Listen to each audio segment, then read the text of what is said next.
It took me 20 years, and I've said this many times, it took me 20 years to start to make the psychological shift of think of selling as influence and think of marketing as storytelling. And if you can tell a better story or a more compelling story or a real story that's going to lead someone from where they are to where they want to go first in their minds, then you can enroll people into whatever it is you're offering by that dream.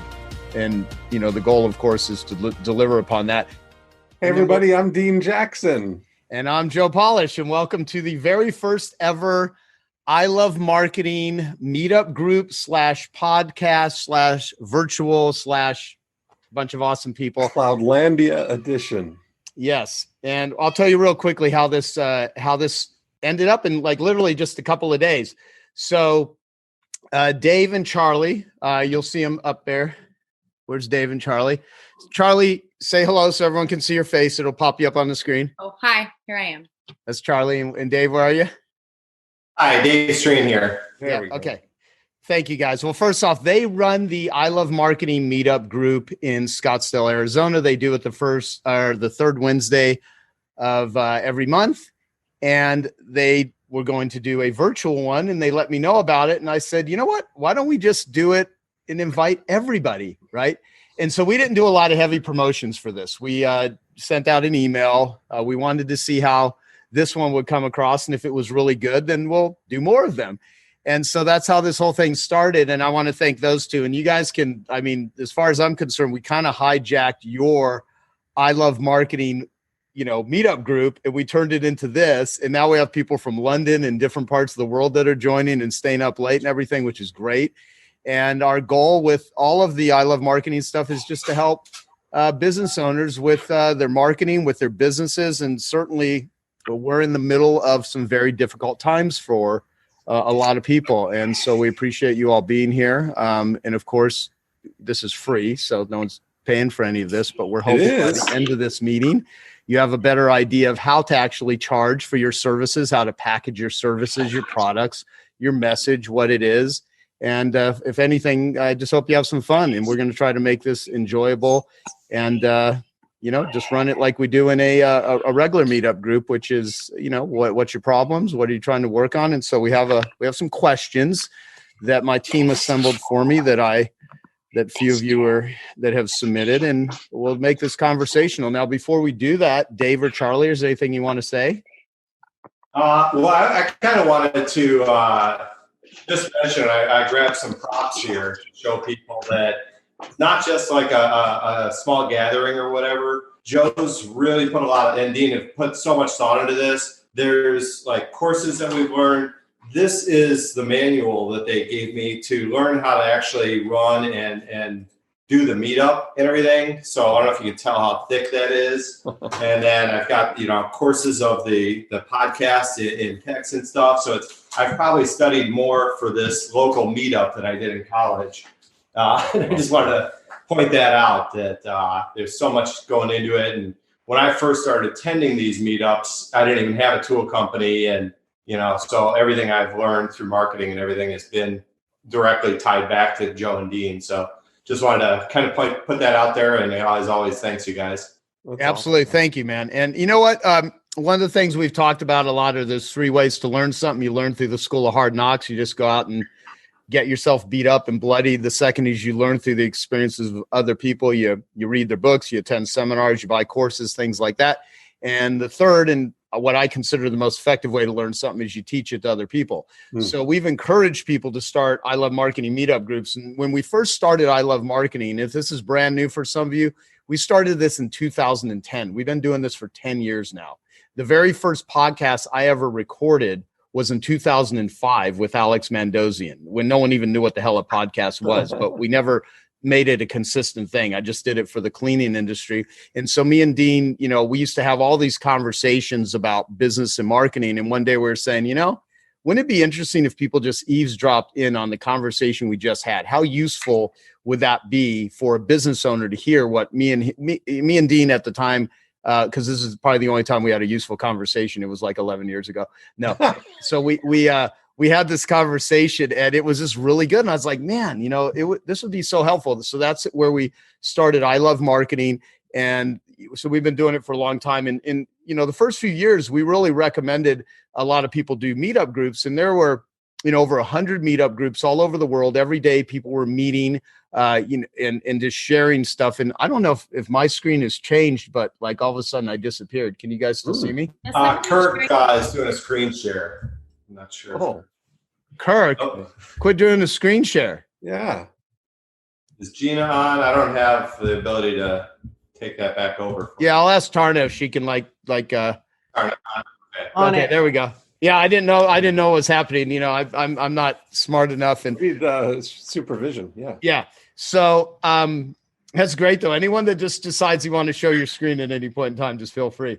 So I don't even know what I was saying other than we had all these meetup groups that were taking place, and it's a really great thing to do. And so if you actually like what we do tonight and you want to start your own meetup group, we can discuss that. We can help people that want to set them up. It's a really great way to bring community together. And there are many people who've transformed their businesses by starting or attending I Love Marketing meetup groups, not just listening to the podcasts that me and Dean have done. And certainly we've had millions of people that have downloaded I Love Marketing, which makes us really happy.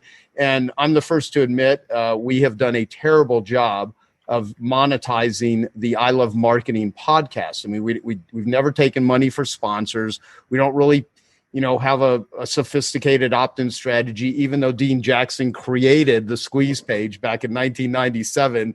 Many people don't know that. I like saying that about Dean. He invented the squeeze page where you enter your name and email and you go to the next page. And now that's become a bazillion different forms of an opt-in page. So we've got a guy who I've been doing the I Love Marketing podcast with. It truly is, done stuff in the marketing world that's phenomenal. So Dean, why don't you say something and then we'll kind of go through these questions and just help some people out, and we'll be super conversational. And I love it. Yeah, no, I think this right now, what we're witnessing is the new way that we're all going to gather. I mean, when you start looking, everybody, I'm sure on this call right now has been in more Zoom meetings in the last 30 days than they've been in their entire career up until 30 days ago. And that is the rest of the world. I mean, I'm a guy who does live events and was scheduled, I go all over and do these events in Toronto and London and Amsterdam and in Australia. And I had 5 events scheduled between March 15th and July 4th. And then all of a sudden, every single one of those events is off the table. Mm-hmm. And you start to see eventually people became really comfortable with this idea of getting together virtually.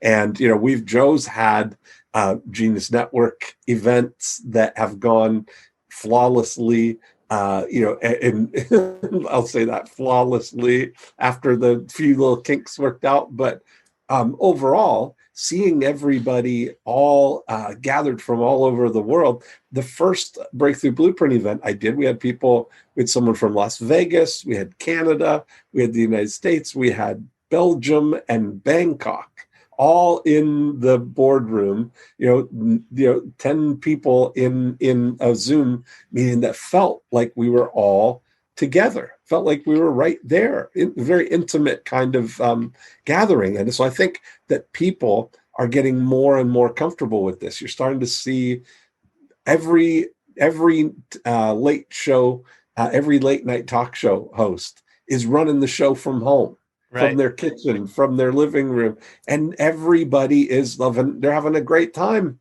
with it, So I think it's one of those periods where we're seeing this mass migration of the more people than ever becoming comfortable with virtual gathering like this. And I think that this is going to become more and more and more popular, to the point that it's going to be extremely rare to get people to go outside to go to a real meeting when you can snuggle up in your pajamas and watch and gather in your home. It's exciting.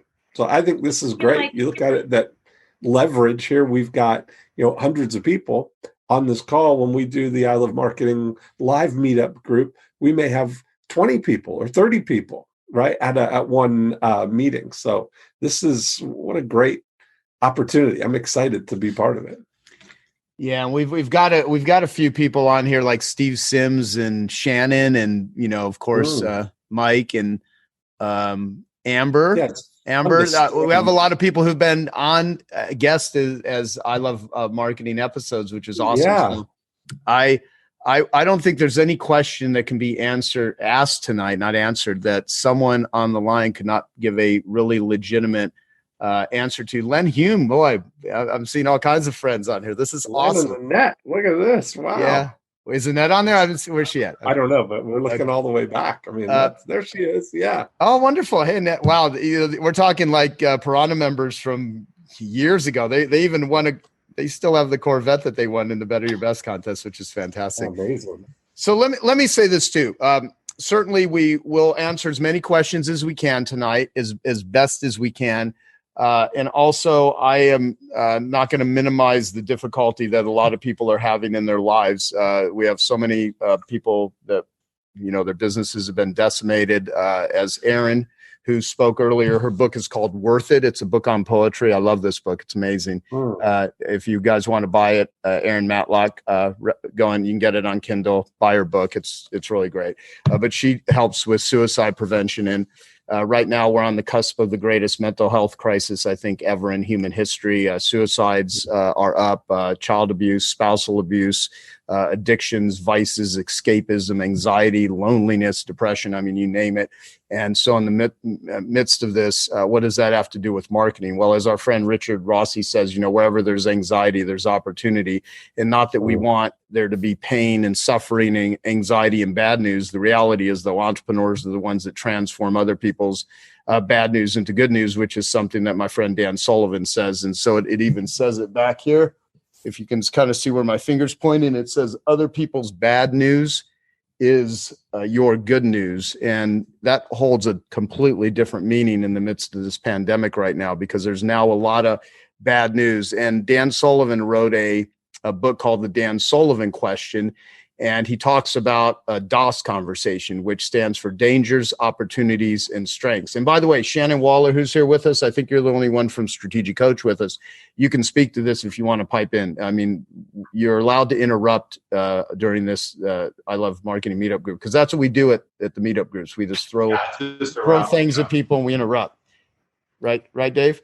So yeah. What I was going to say was, I want everyone to write down D.O.S right now: dangers, opportunities, and strengths. And I think that was Steve interrupting, so just keep him muted. He's not allowed. He's the one person we don't want talking. But no, we'll have Steve talk in a few minutes. I'd love to hear from him. The D.O.S conversation can be something that could address so many of the questions that were submitted when people are asking, how do we make an offer right now? What do we say to people? How's things going to change? Well, what I'm focusing on in Genius Network is the D.O.S of my clients. So that D.O.S again stands for dangers, opportunities, and strengths.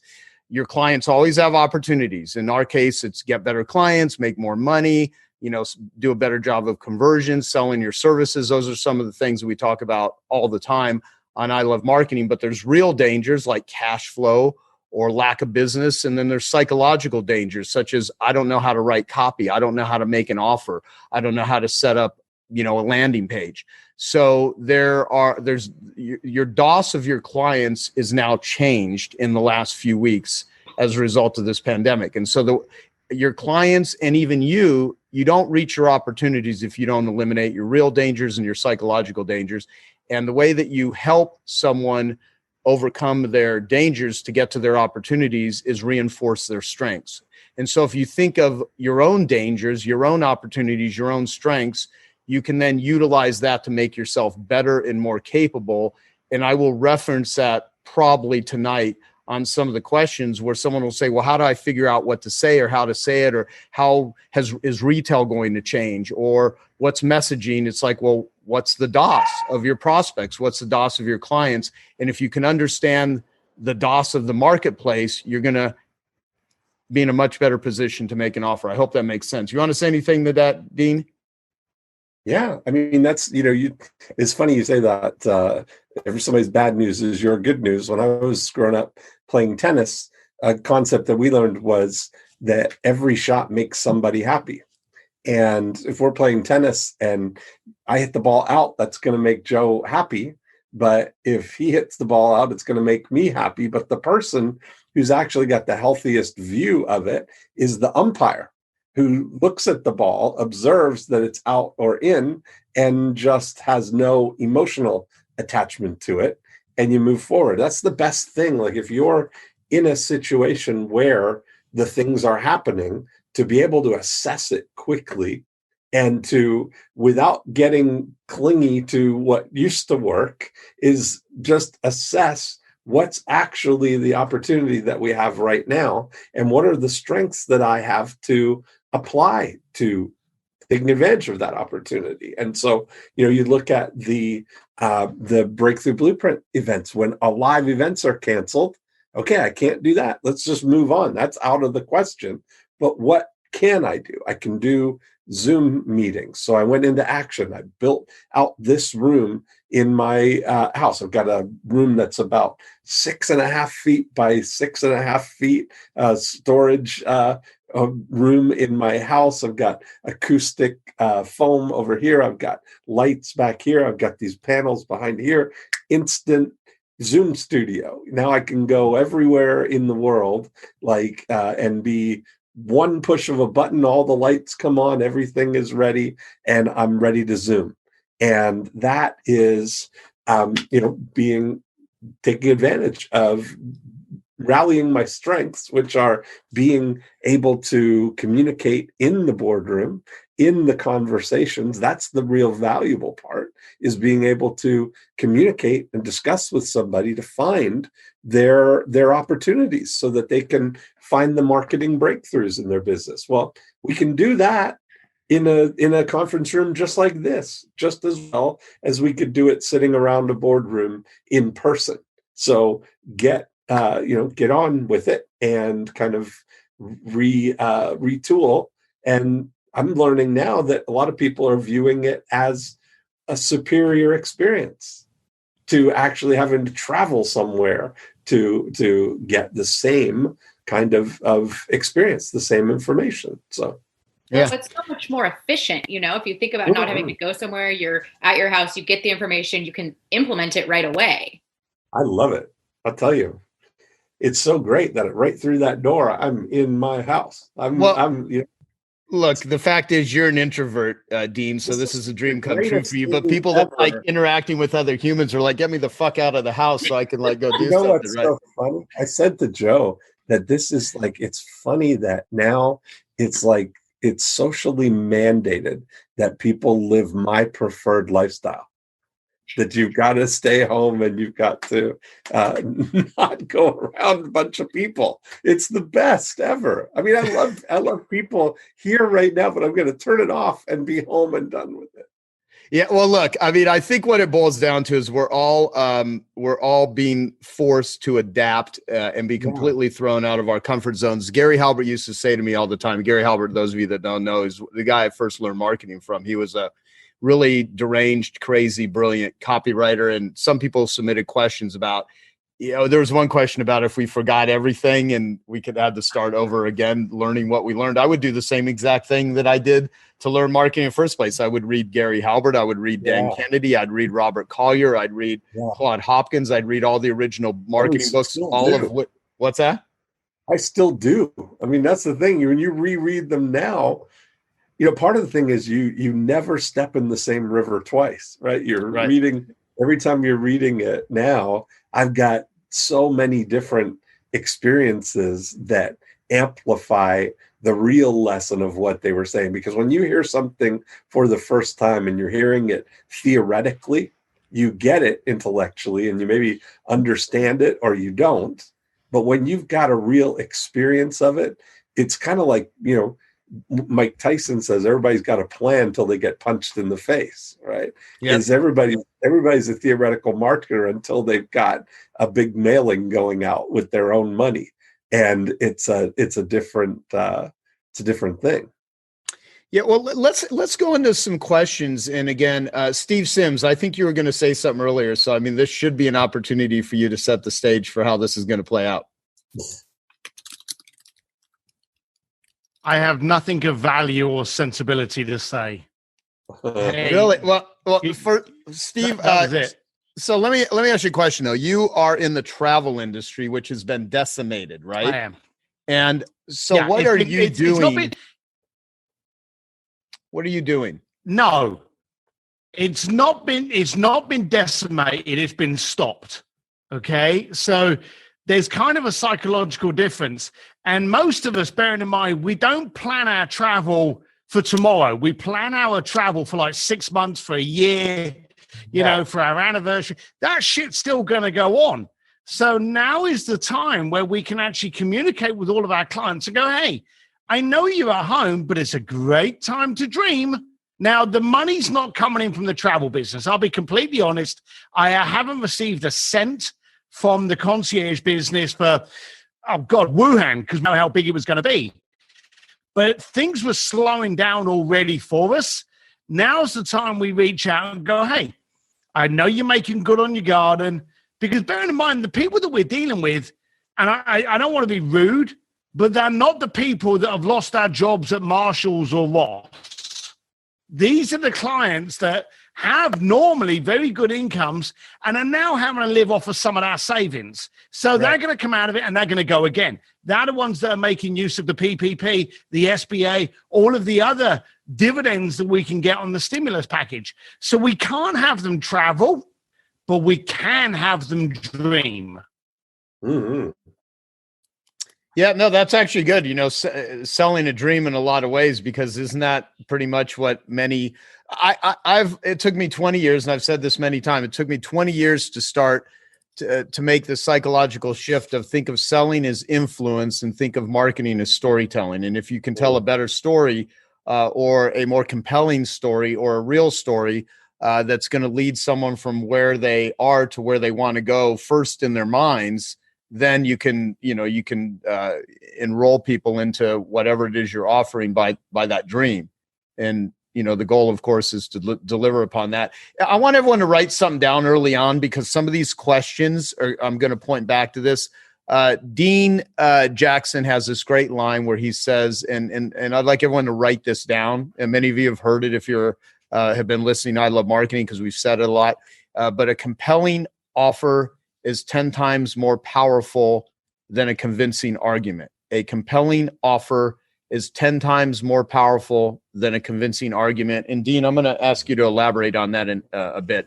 I'll say it one more time. A compelling offer is 10 times more powerful than a convincing argument. And when you're trying to convince people to buy versus having something that's just compelling, it's a completely different thing. And the analogy that I've used probably a couple dozen times over the last decade on I Love Marketing episodes, I would always make this analogy, and never in a million years did I think it would ever become true, where I said, if the world's supply of toilet paper evaporated, and many of you remember me saying this, I've been saying it for 20 years. I would say this when I used to use overhead projectors that were plastic before PowerPoint existed. And I would say, you know, to these carpet cleaners, you know, why do you want to learn marketing? Why do you want to learn how to write advertising? Why do you want to learn emotional copy and create scarcity and have powerful offers and the sense of, you know, urgency and deadlines and all of these different things that we would utilize in marketing, testimonials and social proof? I said, if the world supply of toilet paper evaporated and you had a garage full of toilet paper, you don't need, you know, to have a brilliant sales letter or, you know, in this particular, you don't need a social media following. You don't need to be an influencer. You can literally get a cardboard sign and say, I've got, you know, toilet paper, $50 a roll, and people would buy it from you because you got supply and demand on your side, and humans need toilet paper, which, by the way, I think was invented in the late 1800s. I don't know what the hell they did before then, but nonetheless. So, and then it actually happened. There became a toilet paper shortage, and then you got supply and demand on your side. So if you're in a business where you have supply and demand on your side, and that's what's actually happened. Now you got to look at that's a D.O.S issue.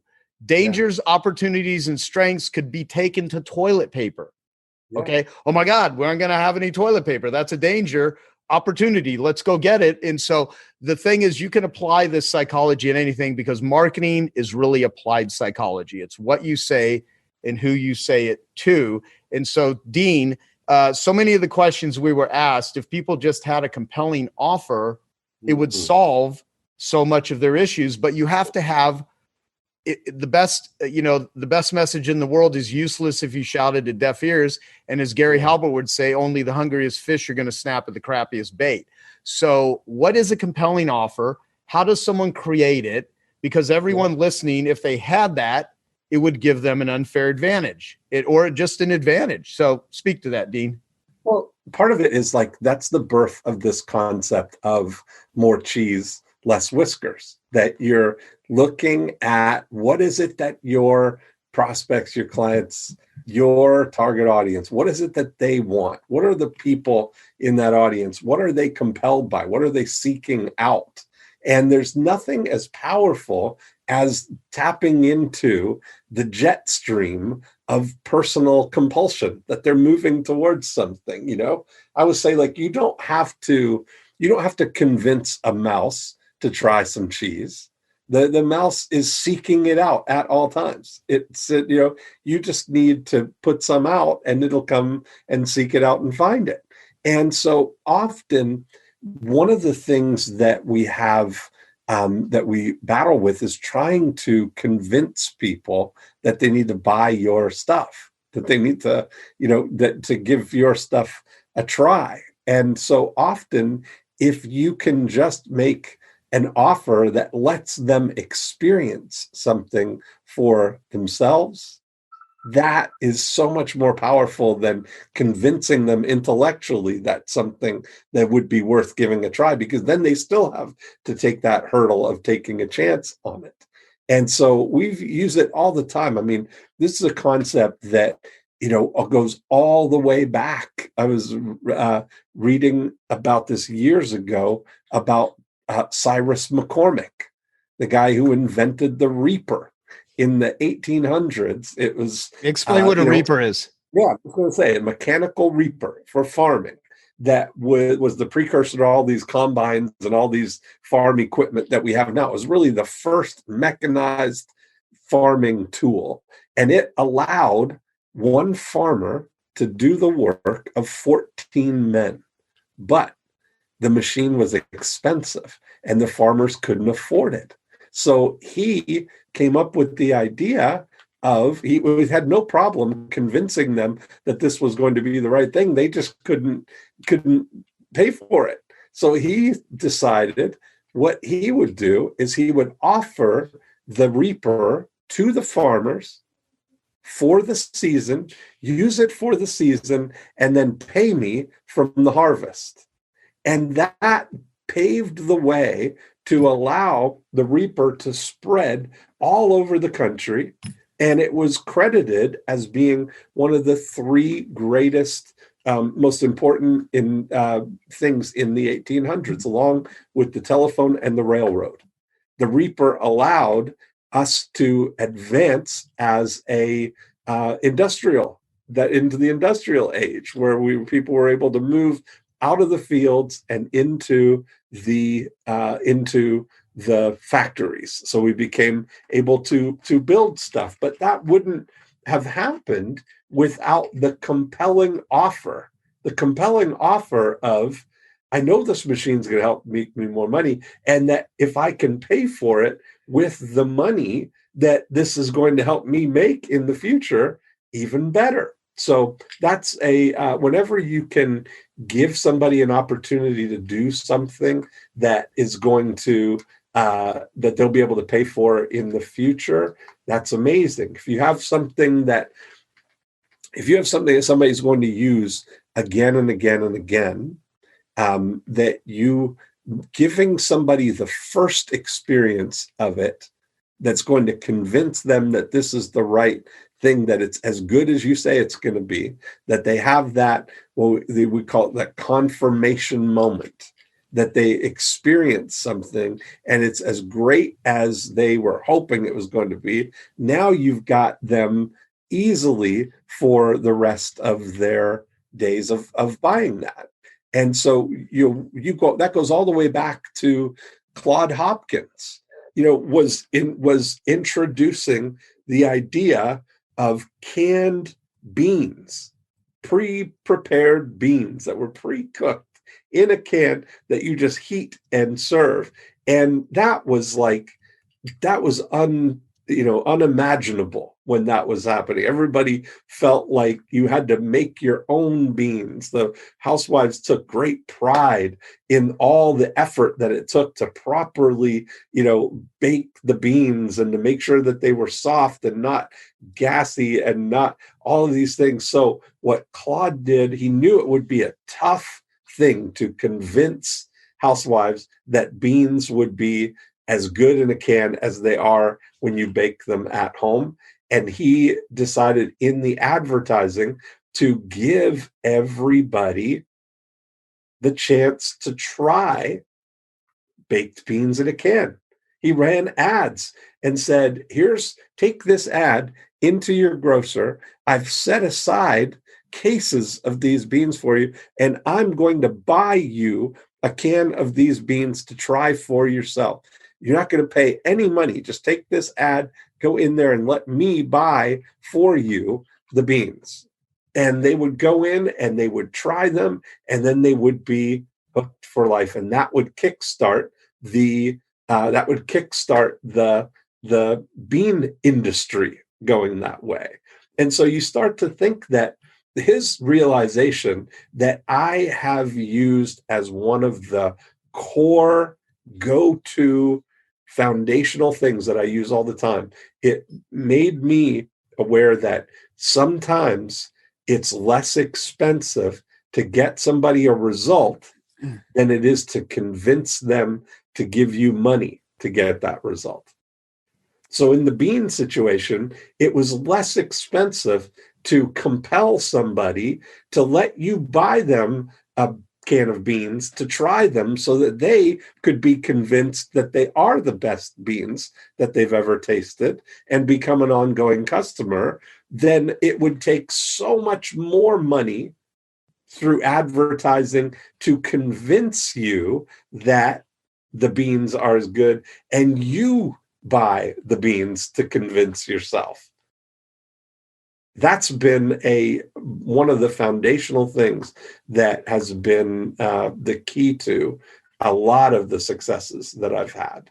And so it always seems so simple when you've probably heard me say that again and again, that, sometimes it's less expensive to get the result for someone than it is to convince them to give you money to get. Yeah. And that pretty much is the compelling offer. And I mean, if someone really understands the psychology of what you just explained, or that alone can change the entire positioning of what they do and how they do it. Cause marketing is really positioning. It's really how you set it up. And, Shannon, did you want to say anything about D.O.S. or anything in particular, or just, tell a dirty joke? I mean, whatever you're into. No, that's more Steve's territory than mine. Okay. Apparently he's not wearing pants, just saying. The thing about D.O.S. that's really interesting when you're asking about people's dangers, their opportunities, and their strengths is that you have to be willing to ask questions you don't know the answer to. And I think that's where a lot of people get stuck. Often we're used to asking, I'm going to say somewhat formulaic questions where we think we know. And this is one where you really have to suspend your own self-interest and really just listen. Collaborative Way talks about generous listening and just knowing that you don't know the answers. But frankly, those are by far the most interesting conversations. And out of that, you'll understand what's most important to them, helping them summarize that, reflecting it back to them. They're going to find that conversation with you almost one of the most impactful, best conversations they've had. We also tend to put a future-based question around it called the R factor, which is part of the Dan Sullivan question. And right now, people's timeframes are different. Normally, we ask a 3-year based question, but it could be, a year from now or 90 days from now, what have you. But, relative to that future, what are you worried about? What are you excited about? And what are you confident about? Because those are the emotions. The whole thing about, a compelling argument is, it has to be something where it's going to hit them at their heart, not just their head. And DOS is definitely the best way to do that, because they're all emotion-based questions. What are you worried about? What are you excited about? And what are you confident about? But now is the point you made earlier, people's DOS has changed, and assuming that we know what it is means that we're probably for sure going to be wickedly tone deaf in what we're offering them. And when you actually get current with people's DOS, which is what a lot of coach clients know to do, they're just having incredibly rich conversations, and new possibilities are opening up, new ways of value creation. It's kind of spectacular, but it means flipping from what you already know to what you don't know, and being comfortable in creating that conversational opportunity for people. So that's what I would say to add, Joe. That's awesome. Love it. Love it. So here's what I want to do then. With that setup, I think we should go in and answer some questions that people have, and then we can talk. And then Charlie and Dave, if me and Dean get stuck, then you are responsible for jumping in and making us look smart and that sort of shit. All right. Just so you guys know.